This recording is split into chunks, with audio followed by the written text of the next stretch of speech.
Hi hello నమస్తే అస్సలం వాలేకుమ్ welcome to my channel Ahmadi construction. ఈరోజు నేను మీకు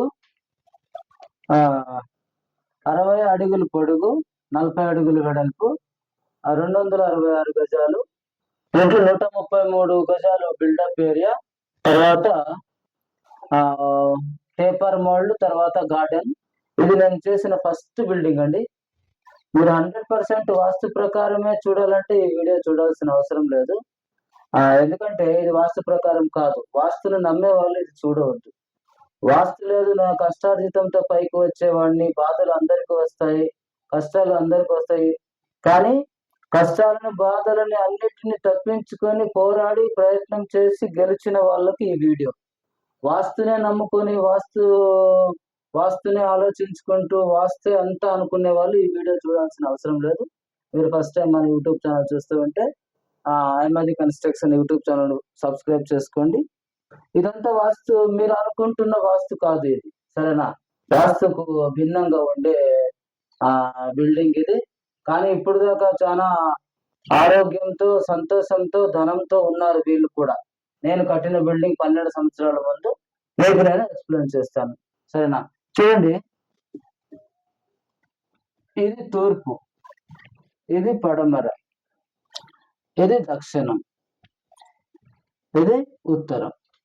ఈ సైడ్ సైజ్ వచ్చేసి 60 అడుగులు రోడ్ సైడ్ లో, 40 అడుగులు వెడల్పు లోపలికి, సరేనా? ఇది టోటల్ ఏరియా వచ్చేసి 2400 అడుగులు, 60 × 40, 2400 ఫీట్స్. దీంట్లో వీళ్ళు ఏం చేశారంటే,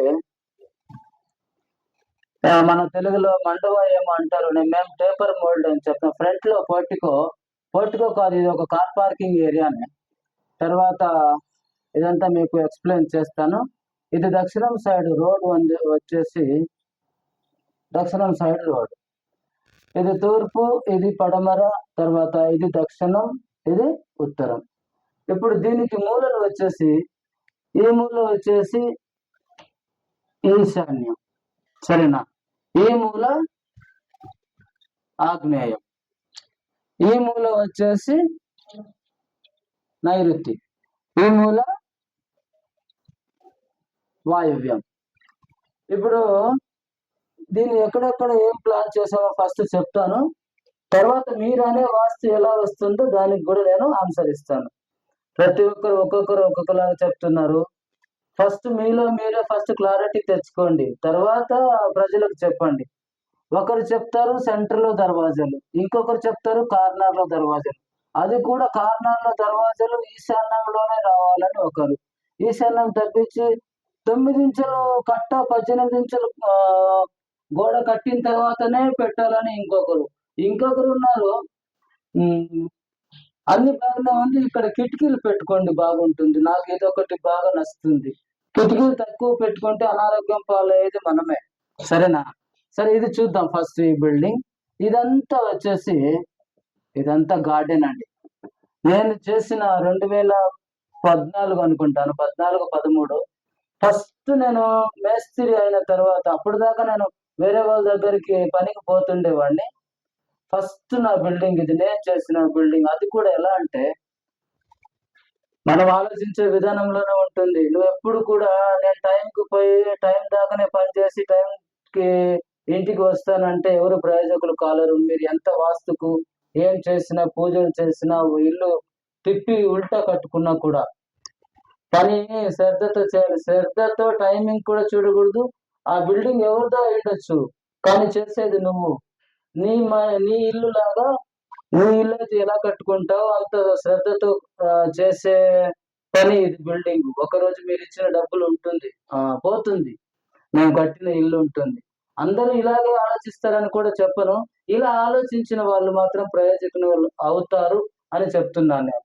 చూడండి, ఇదంతా గార్డెన్ ఏరియా. ఇక్కడ అంతా చెట్లు, పూల చెట్లు, తర్వాత వాళ్ళ ఇష్టమైన మ్యాంగో అంతా వేసుకున్నారు. ఈ వీడియో మీరు అయినంత ఎక్కువ షేర్ చేయండి. ఇప్పటికి 12 సంవత్సరాలు అయింది నేను ఈ ఇల్లు కట్టి, 12-13 సంవత్సరాలు అయి ఉండొచ్చు. వాళ్ళ దాకా ఈ వీడియో ఫార్వర్డ్ చేయండి. ఒకవేళ వాళ్ళు పర్మిషన్ ఇస్తే నేను వాళ్ళ ఇల్లు పూర్తి వీడియో కూడా నేను చేసి మీకు చూపిస్తాను. సరేనా? ఇలాంటి నేను ఇప్పుడు దాకా 100 ఇల్లులు కట్టాను. ఆ అప్పుడప్పుడు ఫోన్ నెంబర్ చేంజ్ అవుతుంటుంది. మనం 12 సంవత్సరాల ముందు కీప్యాడ్ మొబైల్. అప్పుడు అందరి నెంబర్లు సేవ్ చేసుకున్నది లేదు. అప్పట్లో బిల్డింగ్స్ వీడియోస్ కూడా మనం వీడియోస్ తీసింది కూడా లేదు. ఏదో ఇప్పుడు ఒక 4, 5 సంవత్సరాల నుంచి చేతిలో ఒక చిన్న మొబైల్ ఉంది. ఏదైనా చిన్న చిన్న పనులు చేసేటప్పుడు వీడియోస్ చేస్తామంతే. కానీ నేను 100 బిల్డింగ్స్ అది కూడా ఒక ఫ్లోర్, 2 ఫ్లోర్లు కాదండి. అన్ని 4 ఫ్లోర్లు, 5 ఫ్లోర్లు అన్ని చేసింది కూడా. సరేనా? ఇది గార్డెన్. తర్వాత దీనికి ఎలా ఉందో చెప్తాను చూడండి.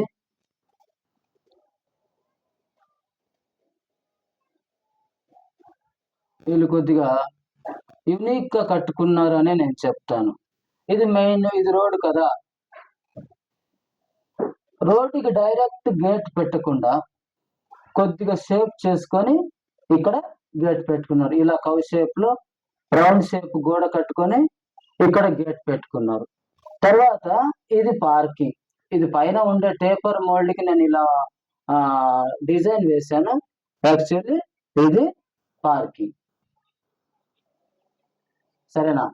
పార్కింగ్ తర్వాత దీంట్లో under ground water tank, sump అంటాం కదా, అండర్ గ్రౌండ్ వాటర్ ట్యాంక్. ఈ బిల్డింగ్ కి మెయిన్ డోర్ ఎక్కడ ఉందో తెలుసా? దీంట్లో ఏమేమి మీరు మిస్టేకులు చూపిస్తారో కుదిరితే ఈ వీడియోలోనే చెప్తాను. ఒకవేళ లెంత్ వీడియో అవుతుంటే నేను దీంట్లో సెకండ్ పార్ట్ కూడా చేసి మీకు దీంట్లో మీరేమేమి మిస్టేక్స్ చెప్తారో అది కూడా చెప్తాను నేను. సరేనా? మెయిన్ డోర్ ఇక్కడ,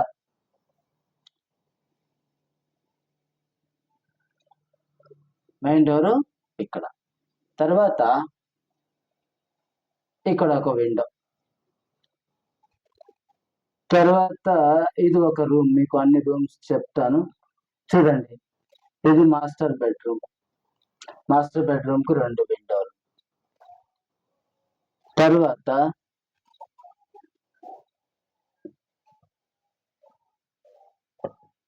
మాస్టర్ బెడ్రూమ్ అయిపోయింది. ఇది చిల్డ్రన్స్ బెడ్రూమ్. తర్వాత చూడండి,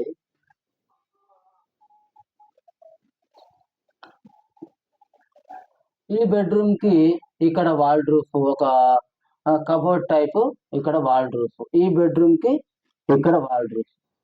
తర్వాత ఇది అటాచ్ బాత్రూమ్ వచ్చేసి ఈ బెడ్రూమ్ కి అటాచ్ బాత్రూమ్. తర్వాత ఈ చిల్డ్రన్స్ బెడ్రూమ్ కి వచ్చేసి ఇది ఒక అటాచ్ బాత్రూమ్. సారీ, ఇది ఇక్కడికి రావాలి. ఇది ఒక అటాచ్ బాత్రూమ్. సరేనా? తర్వాత ఇది కిచెన్. ఇది స్టోర్ రూమ్. కిచెన్ లో ఒక స్టోర్ రూమ్. కిచెన్ స్లాబ్ వచ్చేసి ఇలా ఎల్ షేప్ లో ఉంది. వీళ్ళు స్టవ్ ఇక్కడ పెట్టుకున్నారు. తర్వాత ఇదంతా ప్లాట్ఫామ్ ఏరియా, సింక్ దీని పక్కలో ఉంది. ఇదంతా మనకి మైక్రోవేవ్, తర్వాత మిక్సీ అంతా వాళ్ళ కిచెన్ ఐటమ్ అంతా ఎల్ షేప్ లో స్లాబ్ ఉంది. స్టేర్ కేస్ వచ్చేసి ఇక్కడ ఉంది. చూడండి, ఇప్పుడు దీని మెజర్మెంట్స్ మాత్రం చూద్దాం. ఫస్ట్ మనం దీని మెజర్మెంట్స్ అంతా ఎలా ఉందో చూద్దాం. మెజర్మెంట్స్ వచ్చేసి ఇది 40 అడుగులకు 60 అడుగులు అండి. దాంట్లో నుంచి మనం కొద్దిగా సగంలో ఇల్లు కట్టి తర్వాత పార్కింగ్ కూడా పెట్టుకున్నాం. మెజర్మెంట్స్ చూద్దాం ఫస్ట్. ఈ car parking area length width వచ్చేసి 12 అడుగుల 6 ఇంచులు. ఇది ఫ్లోరింగ్ లోనే గ్రౌండ్ లో పార్కింగ్ అండి. వివి ఏరియా గ్రౌండ్ లో ఇలా మనం చుట్టూ తిరగడానికి ఇదంతా ఫ్లోరింగ్ అనుకోండి. అవుట్ సైడ్ ఇంతవరకే, ఇక్కడంతా మట్టి, ఇదంతా ఫ్లోరింగ్. ఇది పార్కింగ్ ఏరియా. 12 అడుగుల 6 ఇంచులు వెడల్పు. ఇది 18 అడుగుల 6 ఇంచులు పొడుగు. ఇలా పొడుగు కార్ పార్కింగ్. కార్ పార్కింగ్ పోర్టుకో అనుకోండి మీరు. సరేనా? తర్వాత ఇదంతా హాల్ అండి. ఈ హాల్ సైజ్ వచ్చేసి 15 అడుగుల 2 ఇంచులు పొడుగు. తర్వాత ఈ వెడల్పు వచ్చేసి 14 అడుగుల 6 ఇంచులు. ఇది హాల్. ఈ స్టేర్ కేసు ఇది 7 ఫీట్ అండి. 3.5.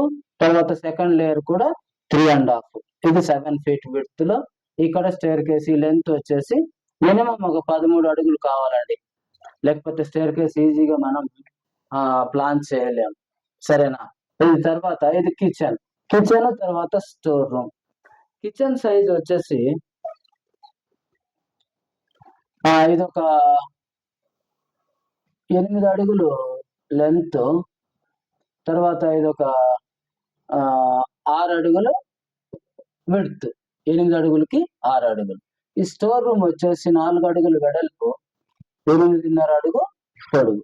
తర్వాత ఇది చూడండి, కిచెన్ స్టోర్ రూమ్, ఇది యూటిలిటీ కిచెన్ స్టోర్ రూమ్ చెప్పుకోవడానికి. తర్వాత వీళ్ళు ఏం చేశారంటే ఇక్కడ వెస్ట్ సైడ్ లో ఒక డోర్, కిచెన్ నుంచి బయటికి మన ప్యాసేజ్ కి పోవడానికి వెస్ట్ సైడ్ ఒక డోర్. సరేనా? ఇప్పుడు మాస్టర్ బెడ్రూమ్ సైజ్ చూద్దాం. మాస్టర్ బెడ్రూమ్ సైజ్ వచ్చేసి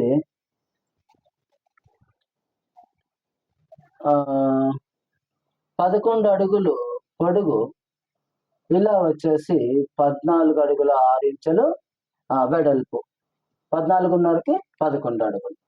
తర్వాత చిల్డ్రన్స్ బెడ్రూమ్ వచ్చేసి 9 అడుగుల 8 ఇంచులు పొడుగు, ఇంక్లూడింగ్ బాత్రూమ్ కలిపితే 14 అడుగుల 6 ఇంచులు, లేకపోతే బాత్రూమ్ 3 అడుగుల 8 ఇంచులు మైనస్ చేస్తే 4 అడుగులు వాల్ చేసి 4 అడుగులు పైన కూడా 10 అడుగుల 6 ఇంచులు చిల్డ్రన్స్ బెడ్రూమ్. సరేనండి? ఇలాంటి వీడియోస్ కోసం మన YouTube channel Ahmadi construction YouTube channel subscribe చేసుకోండి. తర్వాత ఈ వీడియో చూస్తుండగానే ఇదంతా దీంట్లో తప్పులు కూడా చూపించచ్చు, దాని గురించి వీడియో ఇప్పుడే చేసేస్తాను. నాకు వాస్తు తెలుసు. సరేనా? నేను ఒక మేస్త్రిని, ఆర్కెస్ట్రా ఒక ప్లాన్ ఇవ్వగలను, ప్లాన్ లో చేంజెస్ చేయగలను. నేను 20 సంవత్సరాల నుంచి ఇదే పని చేపిస్తున్నాను. నా పని నా ఫ్యాషన్. ఏదో నాకు తెలిసిన నాలెడ్జ్ మీ అందరితో పంచుకోవాలన్న ఒక ఉద్దేశంతోనే నేను యూట్యూబ్ ఛానల్ స్టార్ట్ చేసింది. తర్వాత చూడండి, నేను మెజర్మెంట్స్ వేసేటప్పుడు ఇలా చూస్తూ ఉంటాను. నా దగ్గర ఒక బుక్ ఉంది. నేను అన్ని ఇప్పుడు దాకా 100 బిల్డింగ్స్ ప్లాన్ వేసిన అన్ని నా మైండ్ లోనే ఉన్నాయి. నేను వేరే వాళ్ళ ప్లాన్ కాపీ చేయాల్సిన అవసరం లేదు. మీకు 15 అడుగుల నుంచి 15 అడుగులకు 20 అడుగుల నుంచి 100 అడుగులు 100 అడుగుల వరకు మీకు నచ్చిన విధంగా ప్లాన్ నేను వేసి మీకు ఎక్స్ప్లెయిన్ చేయగలను. అలాగే దీన్ని వీళ్ళంతా వాస్తు నమ్మరండి. నమ్మే వాళ్ళు నమ్మచ్చు, మీ ఇష్టం. వాస్తును నమ్మాలని ఏం రూల్స్ లేదు. మీరు పడే కష్టము, మీరు నిజాయితీగా ఉండి ఎంతమందికి మోసం చేయకుండా ఎంత నిజాయితీగా ఉన్నారో దాన్ని బట్టే మీరు ప్రయోజనం అవుతారని నేను నమ్ముతాను. సరేనా? ఈ వీడియో ఇంతటితో సమాప్తం అండి. నెక్స్ట్ దీంట్లో మీరు చూపించే మిస్టేక్స్ గురించి ఒక వీడియో పార్ట్ 2లో చేస్తాను.